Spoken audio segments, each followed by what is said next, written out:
Está no ar o Disrupt Podcast, com Alexandre Barbosa, Alfredo Copete e convidados. Informações acessíveis sobre inovação, tecnologia e direito em um formato dinâmico e simples. O Disrupt Podcast está no ar.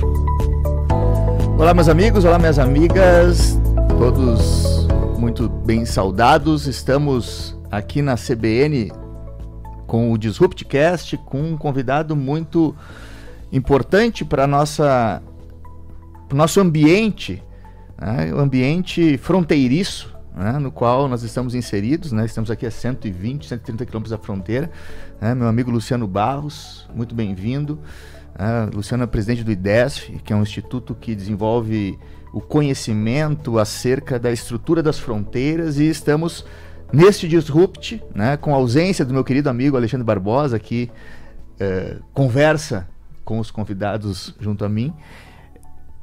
Estamos falando de fronteiras disruptivas.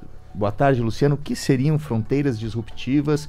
Esse título que foi dado por ti, né, para agregar também ao nome do nosso podcast, né, que é Disruptcast. Depois conversamos um pouco sobre essa ideia de disrupção.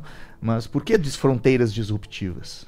Bem, muito boa tarde a todos os ouvintes. Boa tarde, meu amigo Alfredo Copete. Uma alegria estar aqui no primeiro programa do Disrupt na CBN. Exatamente. Então, uma alegria e uma honra. Estávamos na Rádio Colmeia, que agradecemos muito, né? Uma rádio muito tradicional aqui em Cascavel, e agora, né, face a conjectura de várias situações, dentre as quais o conteúdo do Disrupt, né, que traz informação sobre direito, questões sociais, economia, situações regionais, né, e estamos agora na CBN. Somos muito gratos à rádio, à sua direção, o João, a Viviane, que nos permitiram agora essa nova etapa da vida do Disrupt, né, trazendo informação de qualidade e discussões, né, como esse tema relevante, né, que então vamos tratar aqui, as fronteiras disruptivas.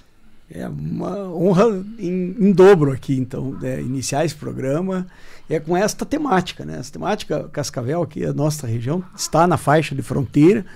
E por que fronteiras disruptivas, né?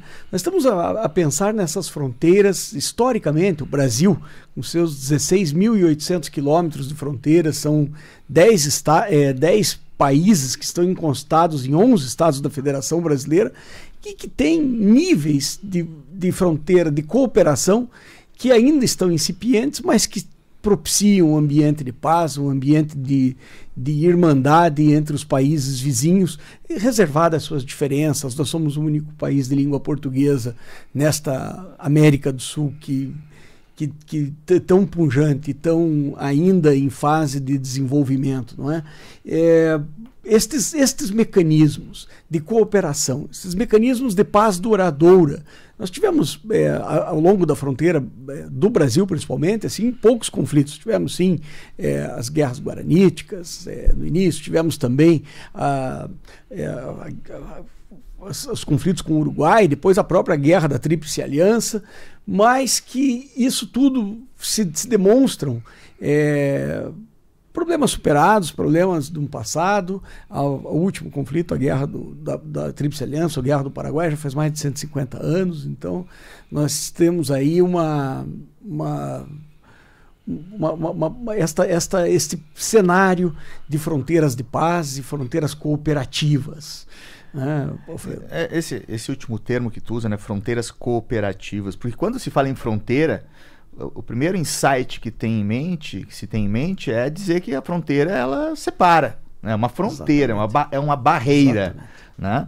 Mas gradativamente, aprofundando um pouco o tema, a gente vê que a fronteira, ela também conecta, né? Ela une, ela traz questões que muitas vezes não se poderia construir em qualquer circunstância da estrutura político-social, vamos dizer assim, sozinho. Nós temos e aí tu falasse o termo importante, cooperação, né? Qual é a relação entre fronteira e cooperação? E aí traga aí o que tu quiser, elementos, que eu sei que tu trabalha bastante com instituições, né, públicas vinculadas à fronteira, como elas agem, né? Nós estamos numa fronteira sui generis aqui, né? Estamos numa tríplice fronteira, então isso tudo é um lugar muito rico, né? Em N situações.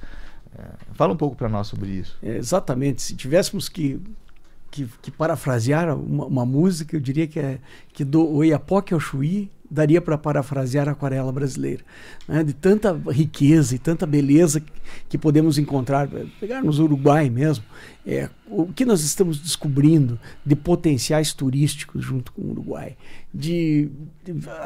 a região de Livramento, ali de Santana do Livramento, que tu bem conhece, o potencial das vinícolas que estão, algumas vinícolas em cima do marco de fronteiras. Tem lá o caso da vinícola Carral, que tem vinhedos do lado brasileiro, do lado uruguaio. Então isso é uma demonstração de início de projetos que são possíveis a nível de turismo, a nível de comércio.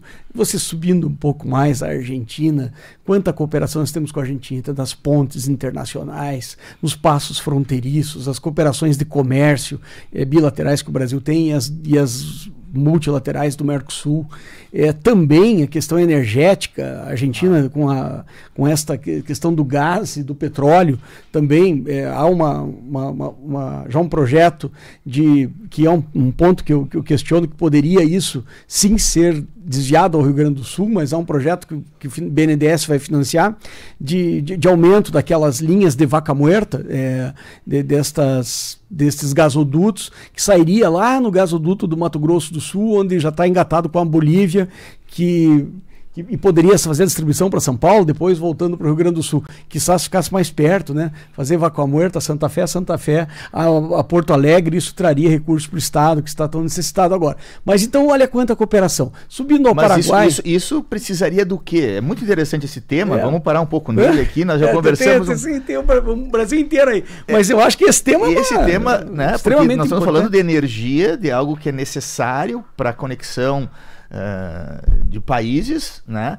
E que tem um princípio de financiamento, né? Brasileiro em território estrangeiro, só brasileiro, né? Para passar para o Mato Grosso do Sul, para vocês terem uma ideia, tem que construir união dentro do Paraguai. Se você fizer esse desvio para o Rio Grande do Sul, de Santa Fé ao Rio Grande do Sul, passa por um pedaço do Uruguai ou até aproveitando a própria fronteira com a Argentina e o Brasil, ali no Rio Grande do Sul.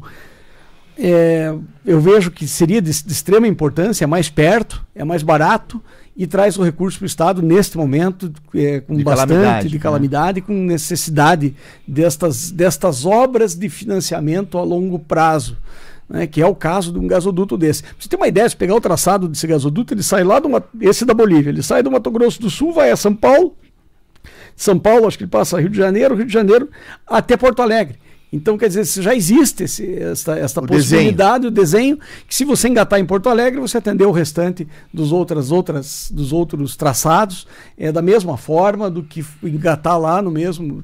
Então, são pontos de discussão, mas extremamente importantes que o Brasil, novamente, precisa pensar a níveis estratégicos o que é melhor. Quem sabe naquele momento, se foi desenhado, se foi pensado no financiamento, fosse extremamente importante, mas neste momento acho que nós temos esta capacidade que o brasileiro muito bem tem de modificar cenários e trabalhar em cima de necessidades. Eu acredito que seja aí uma grande oportunidade. É verdade, e dizendo assim, nada seria se não fosse a união, né, a conexão, a cooperação fronteiriça de estados, né, estados-nação. Porque a origem do Estado, né, se a gente for avaliar um pouco, é para criar barreira, né, não é para criar estruturas de conexão. Mas, no passar dos anos, das épocas, essas barreiras foram sendo rompidas. Na tua percepção, a fronteira une ou a fronteira separa? A fronteira cada vez mais une. Nós temos que buscar mecanismos de arestar muitas vezes as diferenças que existem entre os países onde o Brasil está inserido, falando até a nível conceitual, é o que se tem buscado. Não adianta nada, Alfredo, eu morar num palacete muito bem organizado e o meu vizinho está muito desajeitado do lado. Então eu acho que o Brasil tem buscado este entendimento de melhorar o ambiente, É um trabalho difícil, é um trabalho ainda de longo prazo, mas de extrema necessidade de que nós contemplemos o outro lado da fronteira como mesmos espaços de desenvolvimento. Vários projetos, eu até citava alguns ali, o turismo para mim é um dos grandes projetos que pode ser utilizado em toda a linha de fronteira, a faixa de fronteira brasileira. Todos esses estados contemplam o turismo, nós temos grandes rios com pescas internacionais e outras situações que podem contemplar esses mecanismos de cooperação e outros que possam buscar, ao exemplo do que o Brasil tem com o Paraguai, por exemplo, uma Itaipu binacional. Esse é o maior exemplo. É o maior exemplo de integração, claro, de cooperação que se tem. Quer dizer, buscar projetos frente aos seus potenciais de cada uma das regiões, quem sabe seja o que nós temos que acelerar frente aos ministérios. A primeira semana do mês de fevereiro, nós entrevistamos lá no IDESF uma secretária nacional de desenvolvimento do Brasil. E ela trouxe dados extremamente interessantes, né? Essa visão macro que se está tendo, eu acredito que isso seria bastante importante, esta formulação de políticas públicas para as áreas de fronteira que tenham em vista os países vizinhos. Para isso, muito disso, nós vamos precisar melhorar os acordos de cooperação, melhorar nossos enlaces jurídicos entre esses países, para que tenhamos um ambiente formal e legal para construir estas bases. O Brasil tem feito isso, a América do Sul tem buscado isso, mas eu acho que ainda em passos muito lentos. Precisa se investir em conhecimento para que isso seja irradiado, e aí é o investimento que a gente já conhece, né? Fazer a base para se projetar conhecimento é desenvolver estas comunidades que estão nesses locais, para que também o conhecimento não precise vir de fora, saia dali, não é? Eu gosto muito quando ouço o Carlos Nobre falar do desenvolvimento das comunidades na Amazônia. Quer dizer, a solução para os problemas da Amazônia está dentro da Amazônia. Claro. Para quem conhece a Amazônia, às vezes com conhecimentos de comunidades tradicionais, e quanto potencial a partir daí tem. Mas aí precisamos de investimentos concretos, sérios, com planejamento, organizados em educação, em bases que permitam esse desenvolvimento econômico e social destas comunidades que vivem nestas áreas, e possam ali, em conjunto com os países vizinhos, melhorar esse ambiente. Me diz uma coisa, trazendo um pouco a brasa para o nosso assado do Disrupt, que é um podcast que nasce de um programa de mestrado, né? Ele não se mantém exclusivamente como uma estrutura de programa de mestrado, mas nasce um programa de mestrado em Direito, né? Então, trazendo a questão para o direito, você, nessa visão panorâmica muito bem estruturada que você nos deu, com elementos de exemplos, enfim, a estrutura normativa, ela tem que ser repensada. Eu digo, o Tratado do Mercosul tem que ser repensado, reorganizado, revisto, ou ele é algo que é muito bem feito? Isso acontece muito, né? Nós temos, por exemplo, a Constituição brasileira, uma Constituição muito bem feita e muito mal aplicada, né? Do seu ponto de vista da questão da conjuntura dos países, né, fronteiriços do Brasil, precisa rever isso, ou como que tu vê essa questão? Nós precisamos ser mais executivos na aplicação de determinadas legislações. Por exemplo, com o Paraguai nós temos um acordo de fronteiras vinculadas que está vigente aprovado pelo Congresso brasileiro e pelo Congresso paraguaio, e não se tem um plano de trabalho. Acaba-se ficando em letra morta, quase que como a ponte do Oiapoque, que foi construída no governo do Fernando Henrique e até hoje não é usada com a Guiana Francesa. Então, eu acredito que essa parte executiva nos falte mais do que novas legislações. Temos legislações suficientes? Pode ser que não.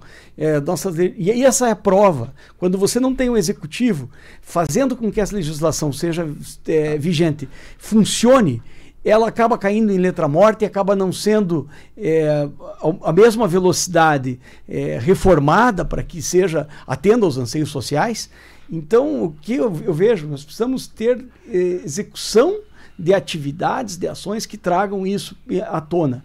É um excelente mecanismo que eu vejo a nível nacional, mas ele pode ser emprestado para os países vizinhos. Já se tem uma experiência com o Peru, entre Acre e Peru, onde você tem os gabinetes de gestão integrada de fronteira, onde todas as instituições públicas ali participam, mais as instituições privadas que têm interesse nesse desenvolvimento securitário destas regiões. Então, estão lá todos os ministérios, através das secretarias de Estado, através das secretarias municipais, através do próprio governo federal, com o Ministério Público Federal, Justiça Federal e os órgãos do governo federal, principalmente da área de segurança, e também está lá a iniciativa privada, estão as associações de classes, estão a sociedade civil organizada, e estes gabinetes, se bem empregados, podem ser grandes birôs de projetos. E por que não trazer o país vizinho, como é o caso que nós estamos fazendo no Acre, muito bem feito já com algum case de sucesso.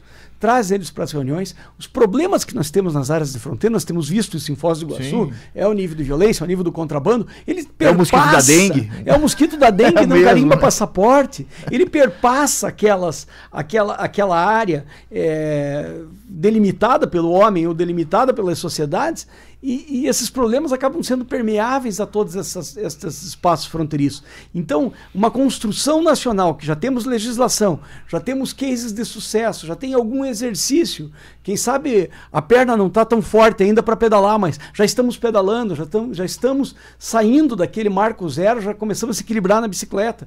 E quem sabe daqui a pouco a gente poder ter uma bicicleta dupla ali, que traga o vizinho junto e vamos fazer esta pedalada junto, seria um golaço. Claro. Como solução. É interessante essa questão, até porque se você não vincular os problemas, né, esses problemas são meios problemas, e esses problemas vistos pela metade se tornam grandes problemas. Né? E nós temos exemplos, né? Vou trazer tu pode até falar sobre ele ou sobre qualquer outro no nosso ambiente aqui, da nossa tríplice fronteira, que é a questão dos brasiguaios, né? Que se deu, do ponto de vista da saúde, foi um caos nos municípios ali em torno da fronteira, Foz do Iguaçu, etc. O que tu pensa sobre isso? Quais são os mecanismos que nós temos, não só sobre essa questão, né, da saúde, questão dos brasiguaios, mas também sobre a cooperação internacional de órgãos de inteligência, das próprias polícias, dos órgãos arrecadatórios, como isso se envolve em Foz do Iguaçu? Foz do Iguaçu tá digamos assim, na vanguarda disso tudo, estando num lugar muito, muito próprio, né, numa tríplice fronteira. Como é que tu vê essa questão nossa agora, assim? Eu vejo que Foz do Iguaçu pode ser um exemplo para outras fronteiras em N matérias aí. Eu acredito que nas matérias sanitárias está bem organizado com isso. Até teve, evidentemente, no início da pandemia ali uma dificuldade, ninguém sabia também lidar com esse problema, mas logo depois aquilo ficou bastante cooperativo, como nós tivemos uma grande cooperação também com o Uruguai em algum determinado momento, depois do Marco Zero ali, que estava todo mundo perdido, eu acho que as coisas começaram a caminhar.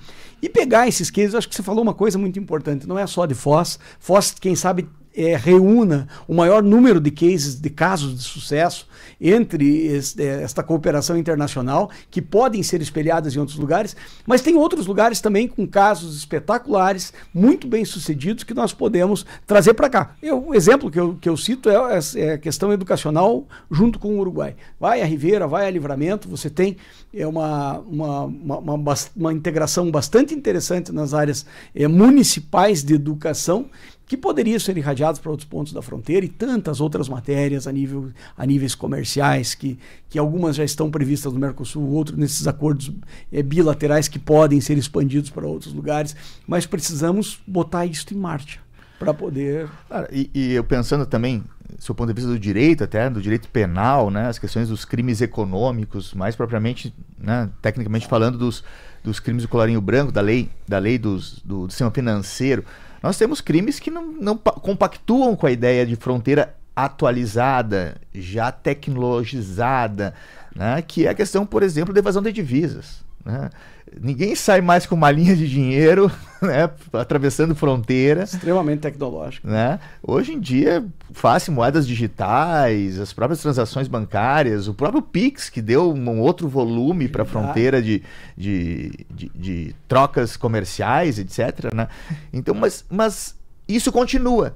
Né? Continua, né? Nós temos uma nova lei do câmbio agora, entrou em vigor, se não me falha a memória, em 2022, janeiro. E essa lei, ela praticamente reestabelece algumas situações que são crime, são tipificações penais lá da lei do sistema financeiro. Né? Então, isso também tem que ser revisto. Né? O parlamento brasileiro não pode ficar tão longe da fronteira, né? Vamos dizer assim, até porque é uma matéria que é restrita, né? Então não pode ser tratada por aqui, não dá para ser uma portaria que vai acabar com isso. Como é que tu vê essa questão já olhando para o centro do país, né? Para os órgãos reguladores, né? Para o parlamento brasileiro, para o governo federal, embora a gente saiba que eles sempre, sobretudo no executivo, tenha assim, ramificações e atuações nos Estados-membros, né, na fronteira propriamente dita, mas como isso chega até lá? Chega a questão fronteira, como chega nas decisões de poder, né? É interessante essa visão realmente. O Fabiano Bourdion, nosso amigo, sim, conheço. O doutor Fabiano tem uma fala muito própria, que a maior fronteira do Brasil não são esses 16 mil quilômetros, mas é Brasília com a própria fronteira brasileira. Então eu vejo assim, uma boa visualização sobre esse aspecto de rompimento, né, de separação. Sim. Quem sabe seja a maior fronteira, uma fronteira bastante difícil, mas não é só no Brasil. Você vai conversar no Paraguai, eles têm essa mesma impressão, embora Assunção esteja tão perto da fronteira, quase que na faixa de fronteira, na nossa não, mas sim com a Argentina está, né, está na linha praticamente, mas você tem essas dificuldades dos centros de poder, muitas vezes não entenderem a fronteira, não conhecerem essa dinâmica e serem um pouco distantes na aplicação, na execução dessas políticas públicas que muitas vezes já estão lá desenhadas, já estão lá, já estão no nosso ordenamento jurídico, já tem a possibilidade de implementação, mas muitas vezes são extremamente morosas. A questão de lavagem de dinheiro, a fronteira sempre foi muitas vezes um espaço onde o criminoso cometia o crime num país, se escondia em outro e fazia um comércio legal e formal em um terceiro país, somente nessa tríplice fronteira, produto do crime. Extremamente comum, a gente acompanhou isso ao longo de décadas e décadas. Eu acho que temos avanços sim. Melhorar esse ambiente de discussão, parabenizo aqui também o mestrado nisso, porque traz esta possibilidade, quando a gente leva essa parceria entre o IDESF e o mestrado da Univel, a possibilidade de discutirmos estes temas com autoridades e com a sociedade civil, que tem poder de buscar o melhoramento dessas políticas públicas, e ainda mais com conhecimento, nós temos condições de fazer realmente diferenças. Agregar as instituições para discutir esse conhecimento, né? Esse conhecimento ele tá borbulhando, vamos dizer assim, ele está à espera de quem possa desenvolvê-lo, aprofundá-lo, né? E fazê-lo implementar, né? Colocar em um ambiente de implementação institucional. E uma oportunidade da reunião destes documentos de cooperação que não estão no mesmo local. Quando você se debruça em cima para um estudo mais aprofundado, para um trabalho mais aprofundado, de trazer isso para a realidade, você acaba trazendo essa documentação binacional ou multinacional, no caso dos acordos multilaterais aqui, à tona e enxergando a partir daquilo que o legislador lá já pensou, que aqueles que fizeram a proposição da política pública em algum momento pensaram, mas não tiveram capacidade executiva. Quando você traz de novo isso à baila e coloca as mãos daquelas pessoas que estão frente às instituições a nível municipal, podem ajudar muito a que estes mecanismos voltem a serem ágeis. É o caso que eu digo de novo, e cito o exemplo do potencial que tem esses gabinetes de gestão integrada, também como birô de grandes projetos, ou de projetos que não precisam ser grandes, mas precisam ser aderentes àquela necessidade local, e isso ser bastante... Então, na verdade, as fronteiras devem ser disruptivas. Esse é o tema da nossa conversa hoje. As fronteiras têm uma estrutura de disrupção. Em que sentido a disrupção? De realocação de situações que antigamente funcionavam e que hoje não funcionam mais, mas que efetivamente dependem delas, exclusivamente delas, para darem um novo upgrade nas estruturas de interação entre os povos, entre os ambientes, entre as culturas no modo geral. O próprio conceito de fronteira tem mudado ao longo destes anos todos, principalmente frente a estes novos desafios conjuntos. Aquela fronteira classificada como fim de um determinado espaço, início de determinado outro espaço, como borda de alguma coisa, ou como fronte, né, como final, mas sim como fronteiras de cooperação. Ou seja, aonde o meu potencial, junto com o seu potencial, podem se unir e fazermos daí uma fronteira disruptiva que venha a trazer projetos para o desenvolvimento dessas populações que ali vivem. Perfeito. Infelizmente não temos tempo para mais nada, né? 30 minutos se foram do nosso Disruptcast agora na CBN. Todos convidadas para nos escutarem nas redes sociais também, no YouTube, no Spotify. E aqui na CBN às 4h30 da tarde, toda terça-feira. Alegria e uma honra. Um abraço, Luciano. Obrigado.